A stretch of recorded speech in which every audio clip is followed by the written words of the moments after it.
Shalom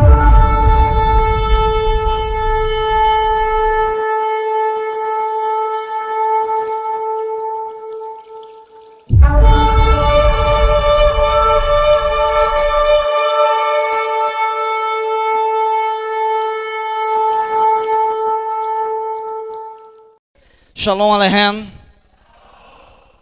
Que as bênçãos do Senhor, do Eterno de Israel, possa ser sobre cada um de vós. Amém? Amém. Bondoso Deus, maravilhoso. Nós somos gratos a Ele por nos permitir estarmos juntos mais uma vez. Uma das coisas mais importantes que nós temos que fazer na casa de Deus é aprender da Tua Palavra. Eu tenho 55 anos de crente. Eu nasci na igreja. Eu tinha 1 mês de vida quando meu pai começou a me levar na igreja. Então a igreja, ela começou a perder o foco. Nosso foco principal é a adoração a Deus. E uma das coisas que Ele pede é que você entenda a sua palavra. Tem muitos motivos que levam as pessoas na igreja. Tem pessoas que vão na igreja por desencargo de consciência. Ela vai porque ela tem medo de ir para o inferno. Ela vai na igreja. Tem gente que vai na igreja porque o marido vai na igreja, o namorado, o noivo, ou a namorada, a noiva, a esposa vai na igreja, a mãe vai na igreja. Tem gente que vai na igreja porque acha interessante, acha gostoso. Tem gente que vai na igreja porque foi acostumado desde criança a estar na igreja. Vários fatores levam uma pessoa à igreja. Eu acho que o menor fator que leva uma pessoa na igreja é amar a palavra de Deus. A maioria de nós não conhecemos nada e dizemos que somos apaixonados pela palavra. Se você é apaixonado pela sua namorada ou pela sua esposa, você sabe tudo a respeito dela.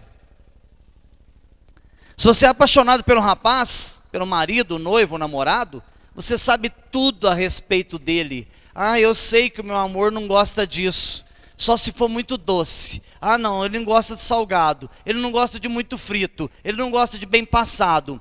Sabe tudo. Mas quando você diz que gosta de Deus, que ama a Deus, a sua palavra, você não sabe nada dela.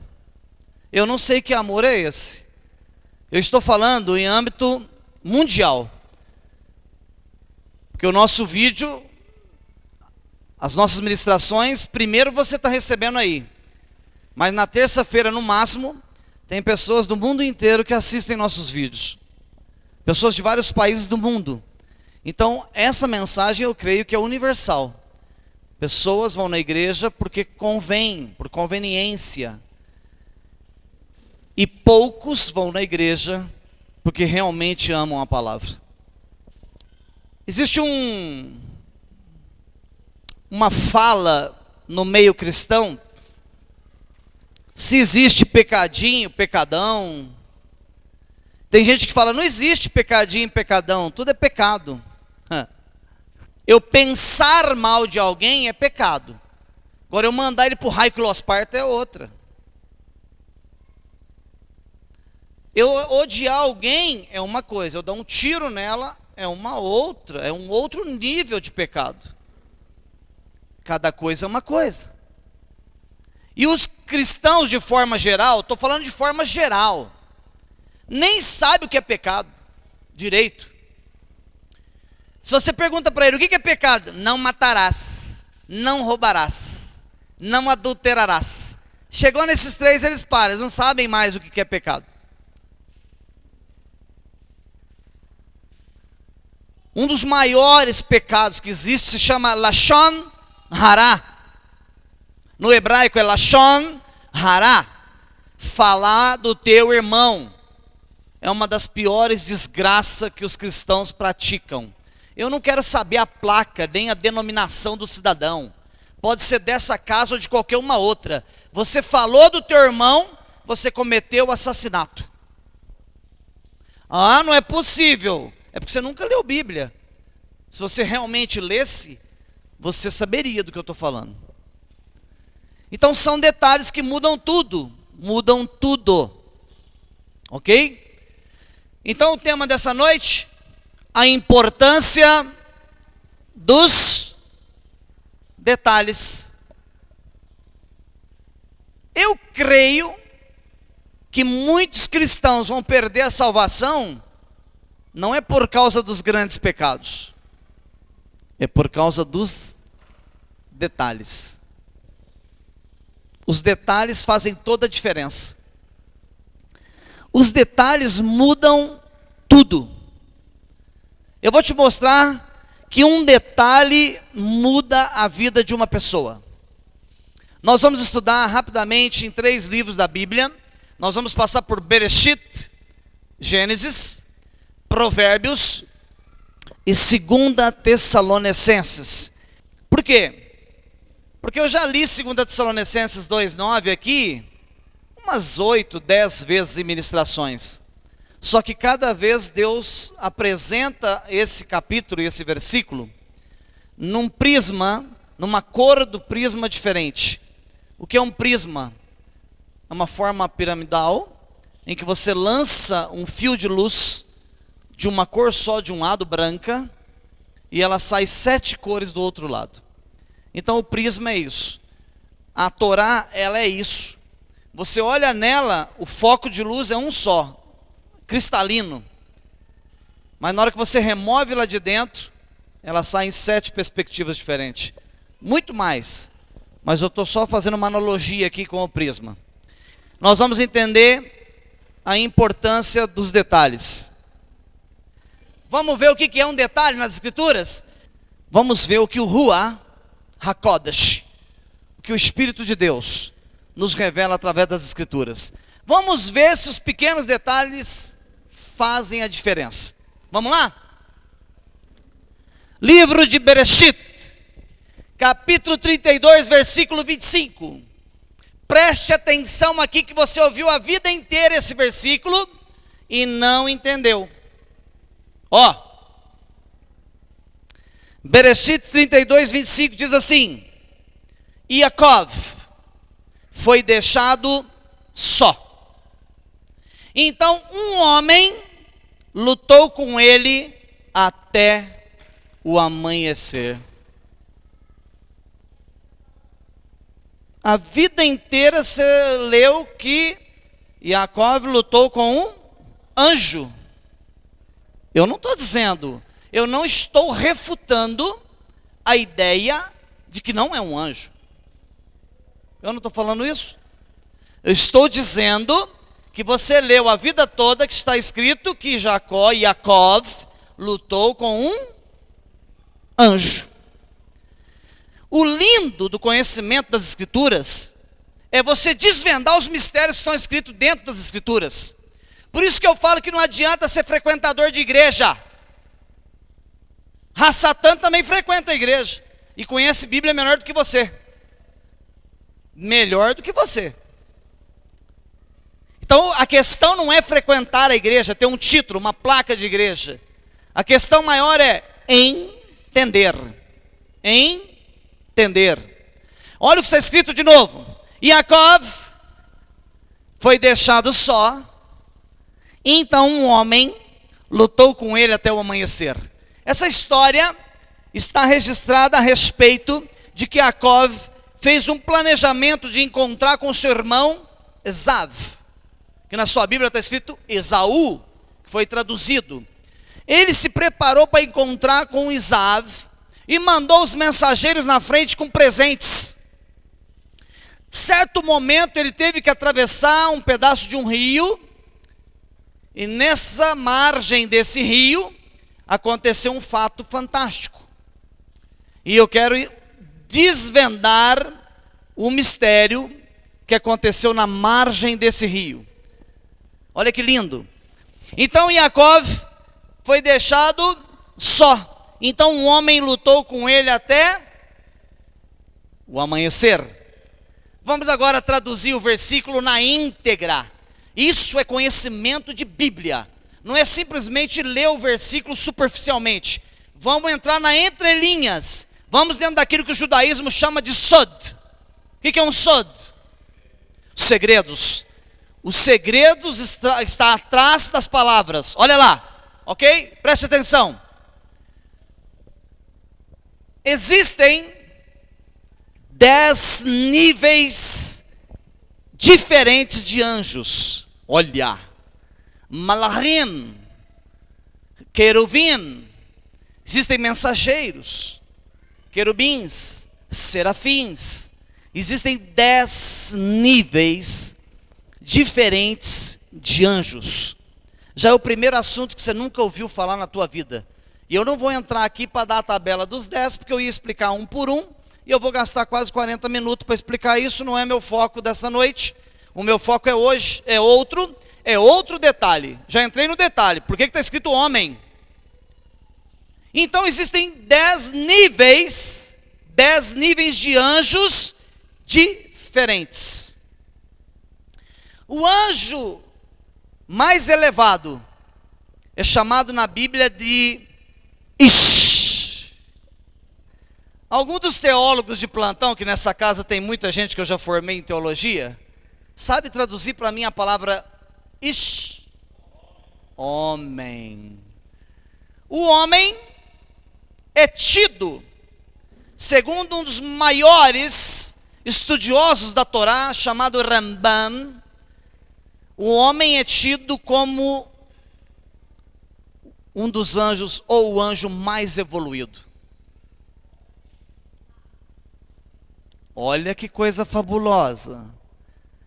Qual que é o segredo do judaísmo? Por quê? Toda vez que você ouvir algo, você tem que questionar. Por quê? Porque os anjos lá de cima só têm essência de cima. Mas o homem foi tirado da terra, do pó, da lama, e recebeu a essência de cima, porque ele tinha de baixo. É um único ser, criado pelo Hashem, criado pelo Eterno. É um único ser que tem dupla essência, de baixo e essência divina. Então ele está dentro da escala dos 10 diferentes tipos angelicais criados pelo Eterno. Isso já é profundo, hein? A própria palavra diz isso.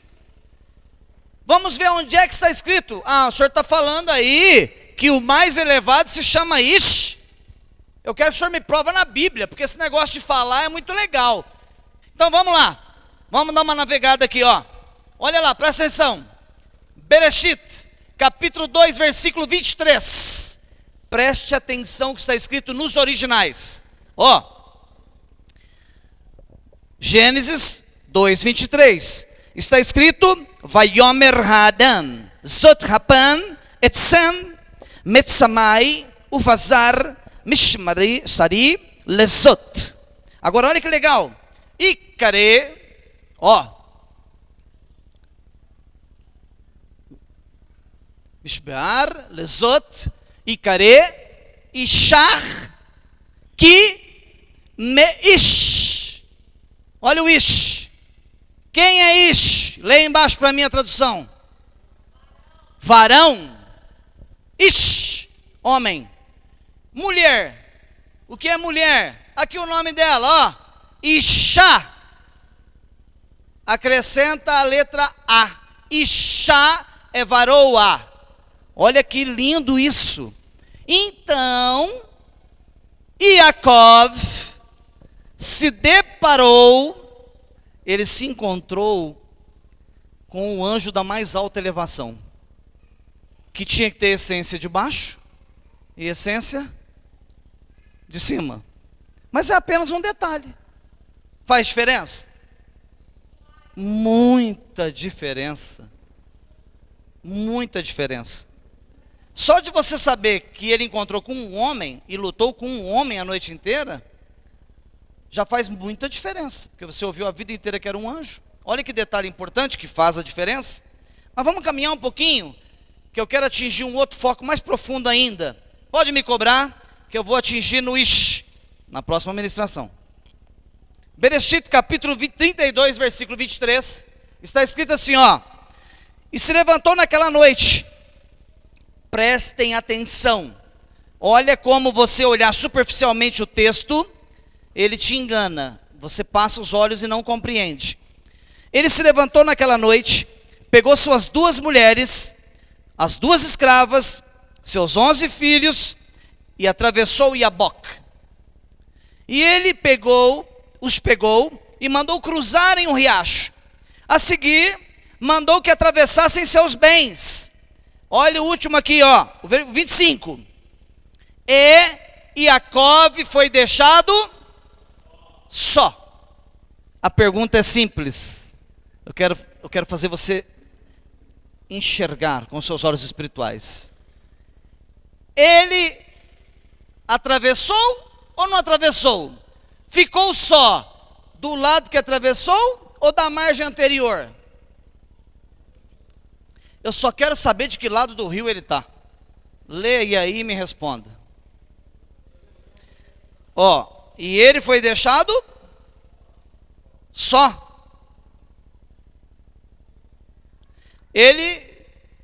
Você não leu, né? Ele os pegou e mandou que cruzarem. A seguir mandou que atravessassem os seus. Ele estava do lado de cá mandando atravessar os bens de lá. Ou ele já estava de lá mandando o povo pegar as coisas e atravessar para cá? Não é interessante? Veja só um detalhe. O segredo inteiro está aí. O detalhe maior está aqui. A Bíblia não está dizendo quantas vezes ele foi e voltou. Está? Não. Aqui não. Mas existe um segredo aqui, que é esse aqui, ó. Ele levantou naquela noite, pegou as suas mulheres, seus escravos, seus 11 filhos. Ele realmente atravessou o Iaboque. O que é o Iaboque? Um afluente do... O que é o Yarden? Rio Jordão. Era um riozinho que desaguava no Yarden. Era um riozinho estreitinho, 2 metros, 3 metros.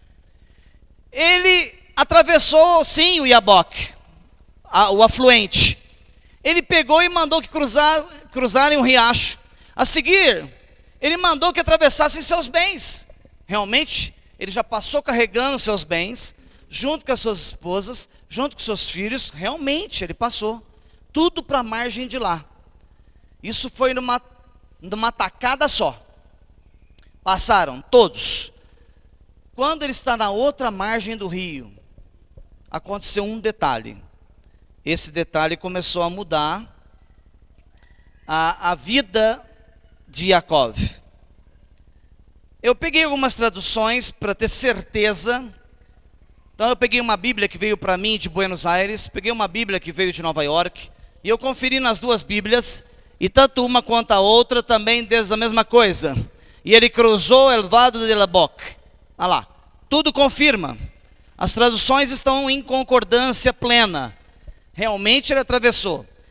Aqui nesse pedaço, nesse episódio, nesse versículo, só não dá para saber quantas vezes ele foi e voltou.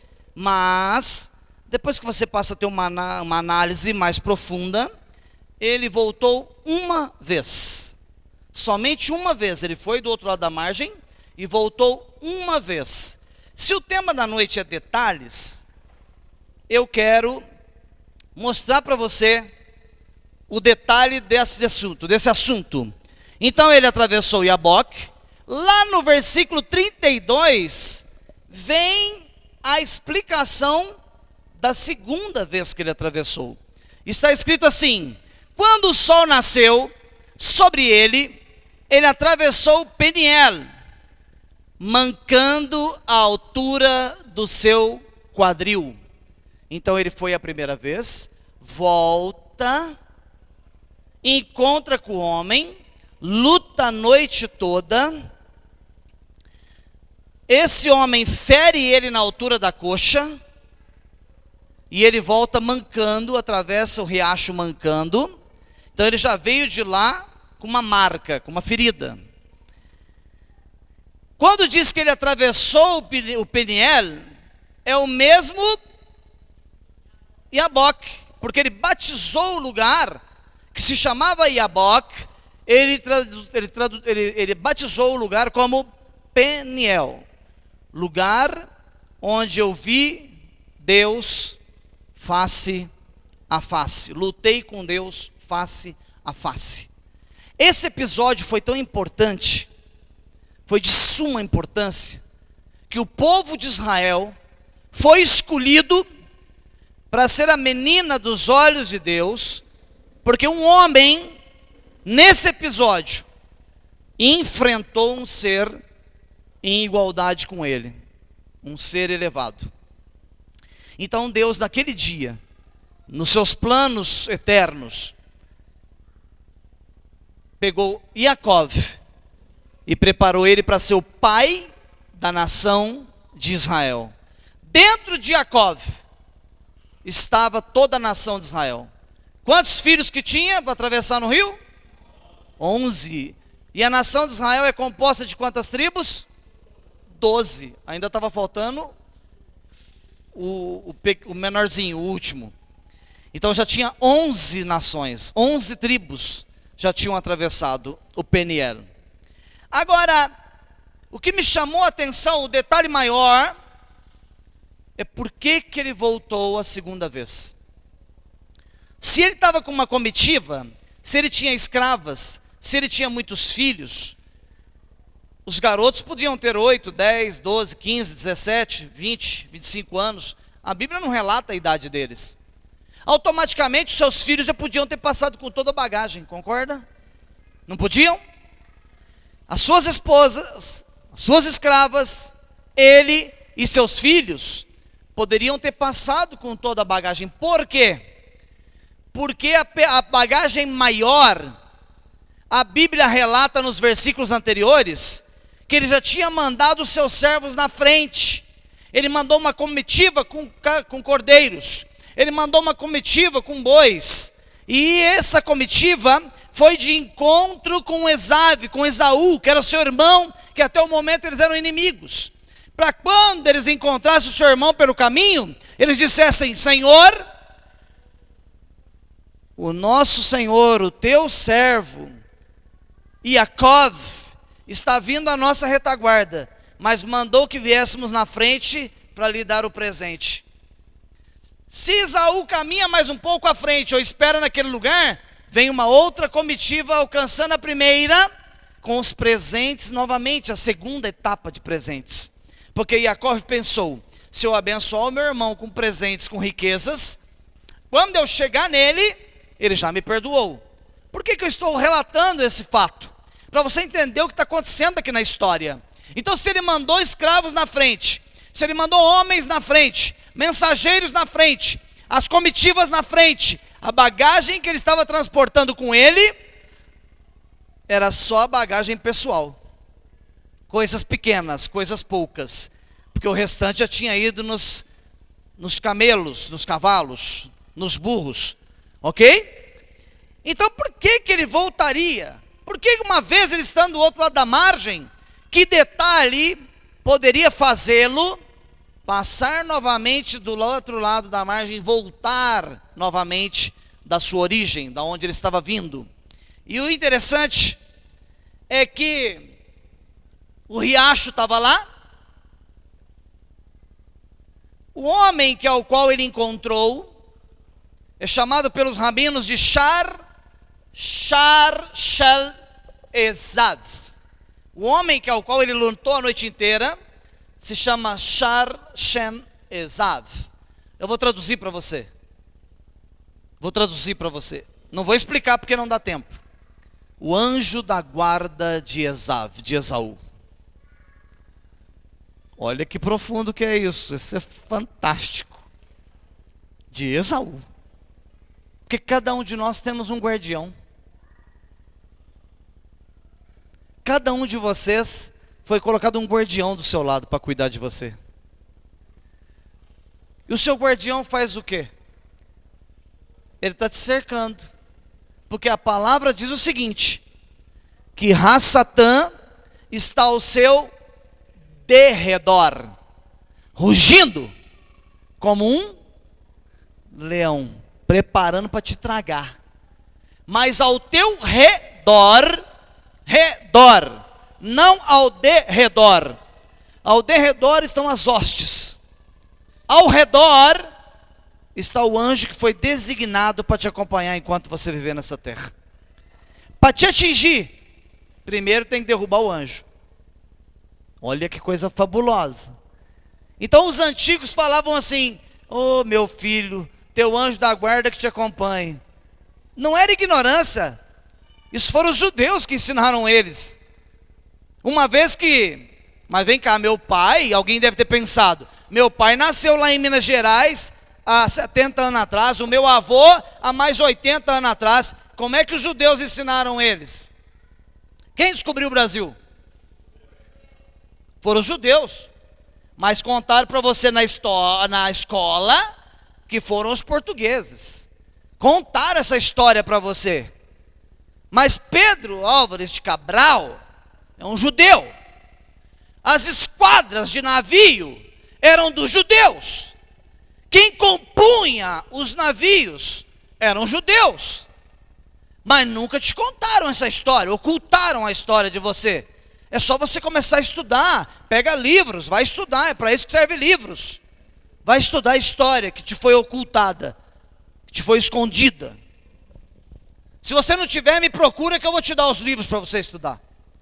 Então olha só, eu disse então que Iacov voltou por causa de algum detalhe, não foi isso?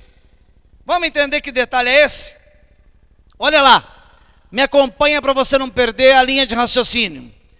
Iacov retorna para buscar uns pequenos potes. Quando ele atravessa com toda a sua família, ele olha e uns potezinhos tinham ficado do outro lado da margem. Para não pedir para os filhos e a esposa ou as escravas atravessarem, ele volta. Volta do outro lado da margem para pegar esses pequenos potes. Muitas vezes, os pequenos detalhes fazem você atravessar de volta o rio. Tem muita coisa na sua vida que pode estar travada, que pode estar sendo mudada por causa de pequenos detalhes. Os pequenos potes, olha aqui uma coisa. Os pequenos potes resultaram em uma luta de uma noite inteira. Por causa de 2, 3, 1 pequeno pote, resultou numa luta de uma noite. Eu te pergunto, a esposa, as esposas, as escravas e as crianças, seguiram viagem ou ficou esperando o pai do outro lado da margem? Não, ficaram esperando, ele jamais eles iriam, porque ele estava indo de encontro com o inimigo. Como que ele ia mandar as mulheres na frente? Nunca. Ele tinha que estar junto com as esposas, para quando chegasse perto do irmão dele, ele poder apresentar as cunhadas. Jamais ele mandaria as na frente. Então a família inteira ficou do outro lado da margem, e por causa de pequenos potes, ele volta do outro lado e gasta uma noite, que ele podia estar andando quilômetros, ganhando percurso. Mas tem momentos que os pequenos detalhes acontecem na sua vida, não são para te atrasar. Tem momentos que você quer sair correndo de casa, vai procurar a chave do carro e não acha. E você entra em pânico e fala: oh, maldição, eu tinha que ter saído há 10 minutos atrás. Não, você tinha que ter saído no horário que você saiu. Porque se você saísse 10 minutos atrás, você podia passar num cruzamento, e um pequeno detalhe podia tomar você, a sua vida e a vida da tua família. Então Deus, Ele age nos pequenos detalhes. Os pequenos detalhes é que vão mudar todo o planejamento da tua vida. E nós temos um péssimo hábito, e eu quero que você nesta noite saia daqui com a sua visão mais aguçada. Você não olha para os pequenos detalhes, você só olha para as grandes coisas. Você olha para um grande futuro, você olha para um grande salário, você olha para uma grande vitória. As igrejas desse século, as igrejas dessa década, vamos falar década, não vamos falar em século. As igrejas dessa década ensinam você a olhar a prosperidade, a riqueza, imediatismo, coisas que a Bíblia condena, porque a Bíblia não prega imediatismo. Então você esquece de observar o ponto principal das Escrituras, que são os pequenos detalhes. Deus permitiu que Jacó esquecesse 1 ou 2 potezinhos do outro lado da margem, por causa daquele pequeno detalhe. A vida desse homem, desse patriarca, muda, por causa de um pequeno detalhe, um pote, que ele podia ter deixado para trás. Então ele gasta uma noite, mas e além disso, o que acontece? Além de ele gastar uma noite, por causa dos pequenos potes, o nome de Jacó é mudado. Porque o anjo depois, ou Ish, a criatura, o ser ao qual ele lutou a noite inteira, quando está quase ao raiar do sol, ele fala: eu quero a minha bênção, me dá a minha bênção, senão não deixo você ir embora. Aí o Ish, aquele homem que lutou com ele, diz para ele: a primeira coisa que você vai receber é a mudança do teu nome. A partir de hoje, tu não chamas mais Jacó. A partir de hoje, tu chamas Israel. Israel, porque você lutou com Deus e venceu. Ou seja, você é muito perseverante. Você não larga a bênção. Você passou uma noite, passar a noite significa persistência, insistência. Aqui vai uma palavra para você, que qualquer coisa você está nervoso, qualquer coisa está irritado, chutando tudo. Paciência, perseverança. Tem detalhes que precisa passar uma noite toda para vir o resultado. Uma noite nas Escrituras pode representar uma semana, um mês.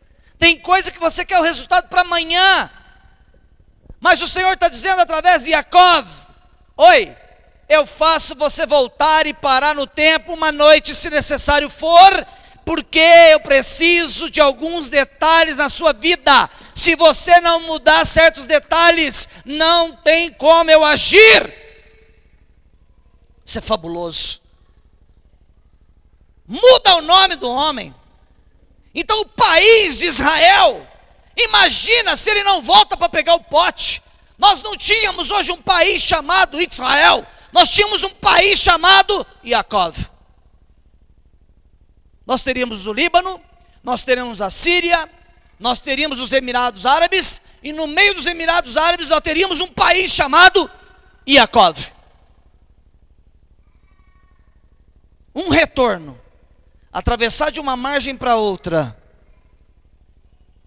trouxe uma consequência eterna, porque a palavra do Senhor diz que Israel é eterno. A consequência é eterna. Tem hora que Deus quer que você volte para outra margem. Você está caminhando errado, você deixou algum pote para trás, tem algum detalhe da tua vida que você deixou para trás, tem coisas que você deixou mal acabado. Tem muita gente que começa a estudar teologia e para. Tem muita gente que começa a dizimar e para. Tem muita gente que começa a ofertar e para. Tem muita gente que começa a dizer que é crente, que é santo, que é correto e para. E ele tem que voltar para buscar alguns detalhes, porque está faltando algo na vida dele, está incompleto. Enquanto você não encontrar com Ish, enquanto você não encontrar com um homem de Deus, enquanto você não mudar a sua concepção, o seu entendimento, a tua posição de interpretação, enquanto Deus não mudar o teu nome. Nome é comportamento, caráter, atitude, maneira de pensar, maneira de agir, maneira de andar. Comportamento, não tem como ele agir e transformar você num Israel. É fabuloso. É fabuloso. É um detalhe. É um detalhe. De Jacó para Israel. Quando eu orei ontem pela manhã, eu falei: Hashem, Me mostra uma palavra para essa igreja. Uma palavra que edifica, que cura eles, que mude eles. Me mostra uma revelação. Me mostra algo que eu nunca vi. Olha que coisa fantástica, que coisa fabulosa. Olha que coisa linda. Olha, os pequenos potes representam o nosso Yetzer Hará. O que é Yetzer Hará, Rosh? A nossa má inclinação. Deus está dizendo: tem horas que eu tenho que fazer você voltar para outra margem, porque o teu Yetzer Hará, a tua má inclinação, a maldade que existe dentro de você, o ódio, a falta de perdão, a tua indisciplina não mudou. O teu Yetzer Hará, a tua má inclinação tem aflorado em você. Não continue a caminhada, ainda que você tenha atravessado o Yabok, ainda que você tenha atravessado a região de água. Volte, conserta, porque quando você colocar a planta do pé no riacho de novo, ele não se chama mais Yabok, ele se chama Peniel. A unção, a graça, o poder de Deus já está sobre a tua vida.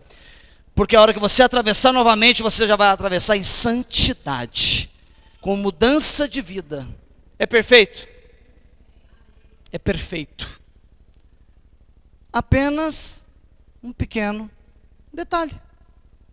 Um pote. Um pote. Ficou um pote do outro lado da margem. Olha que detalhe. Como Deus é fantástico. Agora olha que legal. Nós estamos terminando aqui agora. Preste atenção no fechamento. Que coisa interessante. Provérbios 14, 12. Está escrito assim: um caminho pode parecer certo a uma pessoa, mas o fim deles são caminhos de morte. Tem hora que você acha que está no caminho certo. Não, eu estou na igreja certa. De lá ninguém me tira e eu não mudo. Aos teus olhos parece certo. É só você pegar as escrituras e comparar. Há caminhos que pode parecer certo. São atitudes que podem parecer corretas. Palavras lançadas que parecem não ter mal nenhum. São quase imperceptíveis, são detalhes. O caminho que pode parecer certo é que todos aqueles que servem a uma divindade, a Deus ou qualquer outra divindade, se você perguntar para ele sobre a igreja dele, ele vai falar: estou convicto que eu estou no lugar certo. Há caminhos que parecem certos. Parecem certos para a pessoa. No consentimento dela, na forma de interpretar dela, porque nós somos ignorantes de conhecimento. Então qualquer coisa que fala, eles acreditam. Sabe o que é difícil? É você colocar a fé aqui, ó, e obedecer. Isso aqui é difícil. Eu quero ver você praticar. Eu quero ver você viver. É muita diferença entre praticar, viver, e você simplesmente pegar o lenço do Rosh, que ele acabou de enxugar o suor dele, e você acreditar que isso aqui é ungido. O que é mais fácil?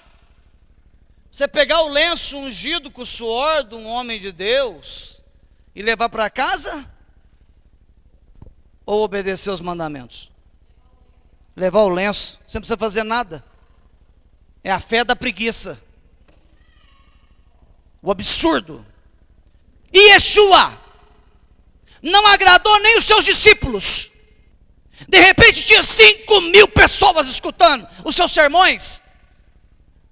E alguns discípulos diziam para ele: olha, mestre, quantas pessoas? Ele dizia: estão aqui por causa da multiplicação do peixe e do pão. Se não tiver peixe e pão, não vem. O ser humano sempre corre atrás de algum interesse. Porque o próprio Cristo disse: eu não tenho onde reclinar a cabeça.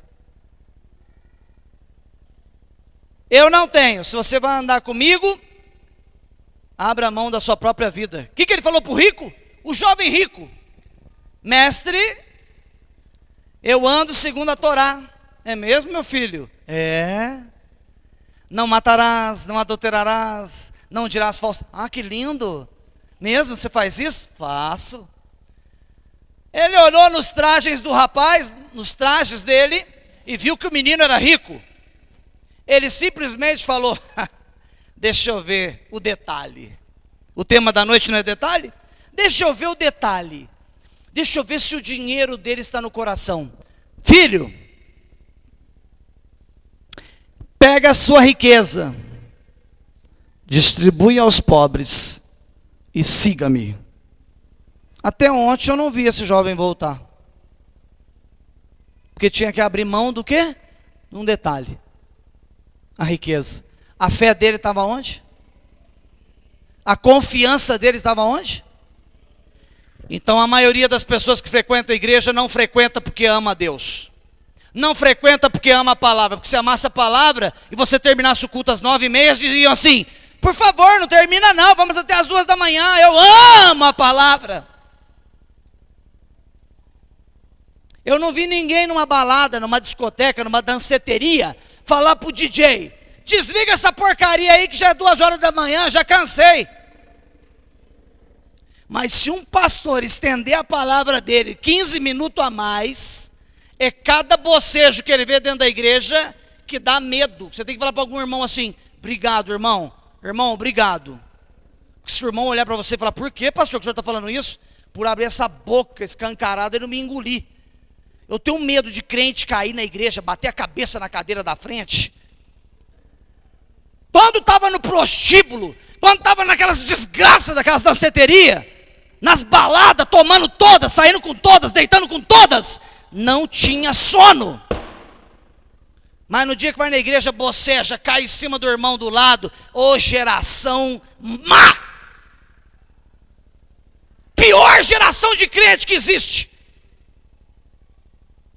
Ama tudo, só não ama a palavra. Eu andei quase 1 milhão de quilômetros no Brasil. 1040 vezes eu subi num altar de uma igreja. Interdenominacionais. Batista, metodista, presbiteriana, quadrangular, Brasil para Cristo, Assembleia de Deus. O que você pensar de placa de igreja. 12 anos da minha vida andando o país, dando estudo nas igrejas. Eu sei o que eu estou falando.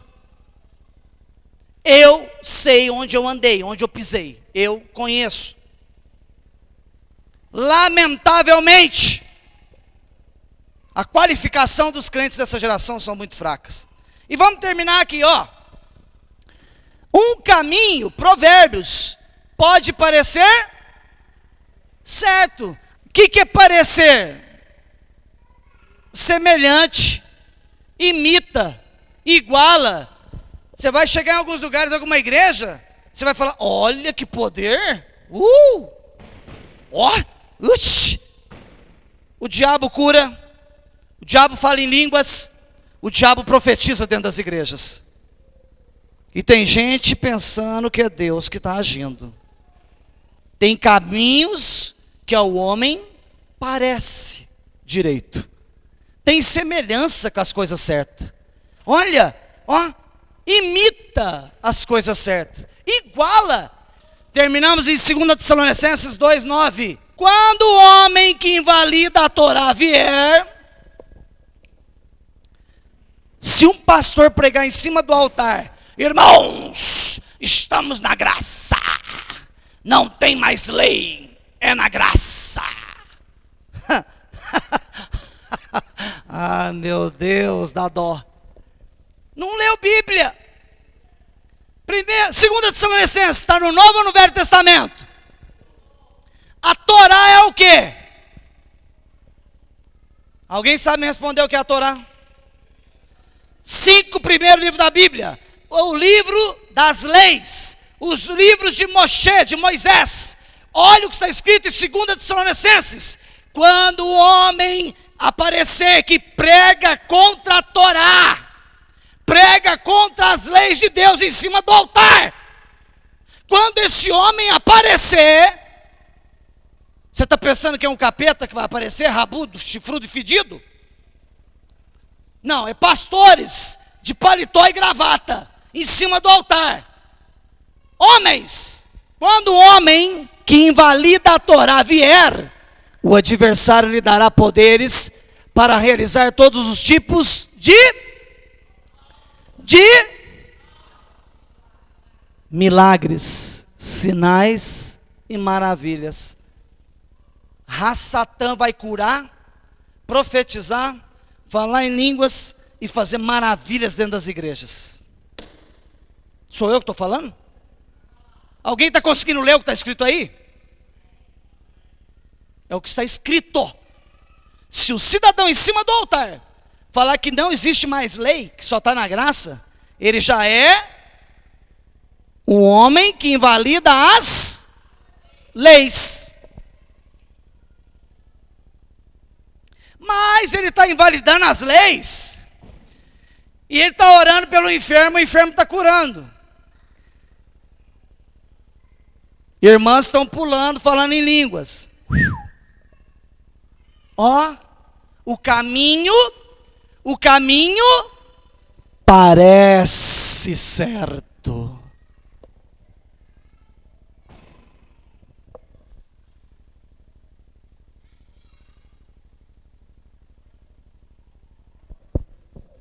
Parece certo.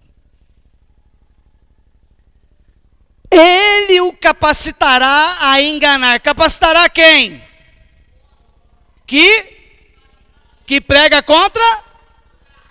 Ele vai capacitar ele a enganar de todas as formas ímpias os que rumam.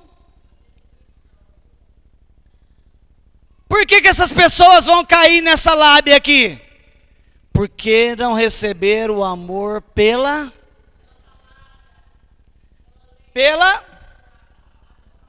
palavra. Torá. Eu vou traduzir a palavra Torá. Emet. Emet. Emet. Sabe o que é Emet em hebraico? Verdade. Ó. O homem invalida a verdade. A pessoa que não receber amor pela verdade, que poderia. Você tinha até uma chance de ser salvo, porque a igreja parecia ser certa, parecia ser muito correta, tinha até uma chance, mas poderia salvá-los. Esta é a razão pela qual o diabo,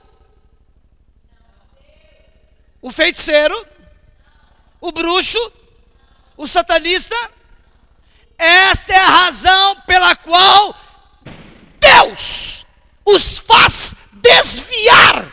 Você nunca leu isso, nem seu pastor nunca leu isso para você. Deus vai permitir que as pessoas desviem dentro da igreja, acreditando em falsos milagres, falsos profetas, falsos dons de línguas. Deus vai conduzir essas pessoas ao erro, porque elas nunca amaram a sua palavra. Como que eu comecei a ministração dessa noite? Se você estava acordado, você ouviu dizendo o seguinte: qual o motivo que te traz à igreja? Você vem porque a namorada vem? Você vem porque o marido vem? Você vem porque a cunhada veio? Você vem porque... Por quê? Qual que é o motivo? Não é palavra? Se não for palavra, você está nessa lista aí, ó, perdendo seu tempo, ó. Está escrito. Não é possível que você não está conseguindo ler o que está escrito. Eu só estou traduzindo o texto para você. Porque Deus os enviará, Deus os fará desviar, para que creiam no quê? Agora diz para mim. De que mentira que está falando o versículo? Mentira dos milagres, mentira dos sinais, mentira das maravilhas. O lugar até parece certo. É forte, diaconisa Najara. É uma pancada na nuca, para deixar atordoado. É uma pena que quando você ministra uma palavra, nem todos conseguem entender. Porque pensam que tem o Espírito de Deus, mas não tem para discernir. Mas busquem para que Deus te dê o espírito de discernimento e entendimento. Para que você não caia nessa malha aqui, ó. Essa é a razão que Deus nos faz desviar. Desviar aqui não é sair da igreja não, viu? Desviar aqui é estar perdido dentro da casa. É os mortos dentro da casa. Tem mais crente morto dentro da casa do que crente vivo. Na maioria dos casos. Verdade? Mais crente morto do que vivo. Mais crente que duvida do que acredita. É lamentável? É lamentável? É lamentável. A verdade é lamentável. Está em cima do muro. Vocês entenderam um pouquinho o que são os detalhes? Amém? Amém. Às vezes você não queria ver, mas eu te mostrei. Agora mudar depende de você. Mudar atitude é problema teu, algo pessoal particular. Depende de você. Mudança depende de você. Amém? Que as bênçãos do Todo-Poderoso, que a misericórdia, a graça infinita do Santo de Israel, aquele que na sua infinita misericórdia pode nos capacitar para compreender a tua palavra e as tuas escrituras. Em nome do teu filho Yeshua HaMashiach, eu quero vos abençoar. Amém, amém, amém. Senhor, capacita teus filhos, Pai. Capacita-nos a cada dia, para que possamos entender, para que possamos viver, não por aparência, e que não sejamos enganados pela tua palavra, mas que vivamos segundo os conceitos exigidos pela sua Torá. Em nome de Yeshua. Amém.